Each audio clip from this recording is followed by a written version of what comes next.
बिस्मिल्लाहिर्रहमानिर्रहीम नहमदुहु व नसल्ली अला रसूलिहिल करीम। सलातो तस्बीह के बारे में थोड़ी सी गुजारिश करनी थी।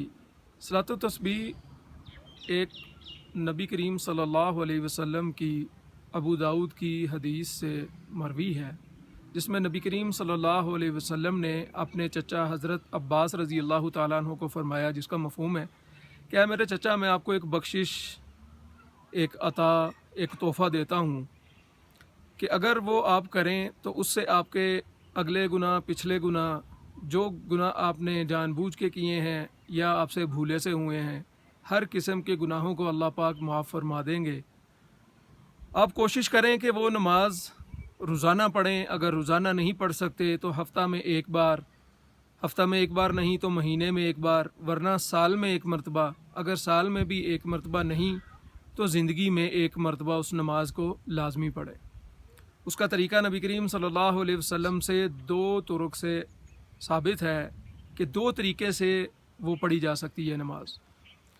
मैं यहाँ पे वो ज़िक्र करूँगा जिसको मैं आसान समझता हूँ। उसका तरीका ये है कि 4 रकात सलातो तस्बीह की नीयत से आप शुरू करें और क़िरात करने से पहले यानी सुब्हानक अल्लाहुम्मा व बिहम्दिका व तबारक अस्मुका व तआला जद्दुका व ला इलाहा गैरुक, इसके बाद 15 मरतबा कलमा पढ़ना है, सुब्हानल्लाहि वल्हम्दुलिल्लाहि व ला इलाहा इल्लल्लाहु वल्लाहु अकबर।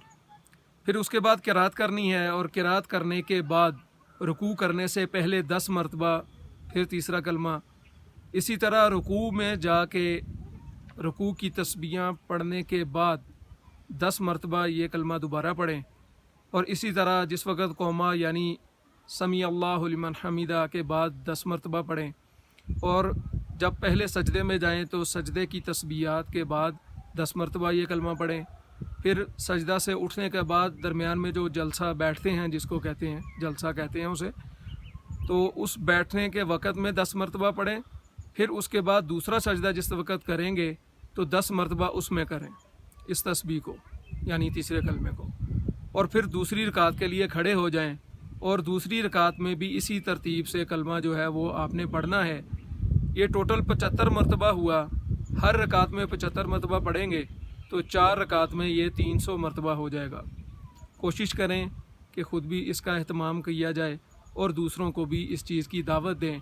लेकिन एक चीज़ इसमें देखने की ये आई है कि उम्मत में इसका अहतमाम तो है, लेकिन इसमें कुछ खुराफात भी शुरू हो गई हैं।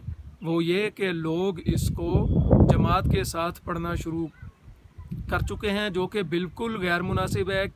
ये एक नफली नमाज है और नफल नमाज जमात के साथ पढ़ना जायज़ ही नहीं है, अहनाफ के नज़दीक हराम है। तो मेहरबानी फ़रमाएँ, इस नमाज का एहतमाम तो करें, लेकिन ये इनफरादी है, इसको इनफरादी ही इबादत रहने दिया जाए, इसकी जमात का एहतमाम ना किया जाए। क्योंकि जमात की नमाज के साथ अगर सलातो तस्बीह पढ़ेंगे तो किसी की होगी ही नहीं। जज़ाकुमुल्लाह खैर।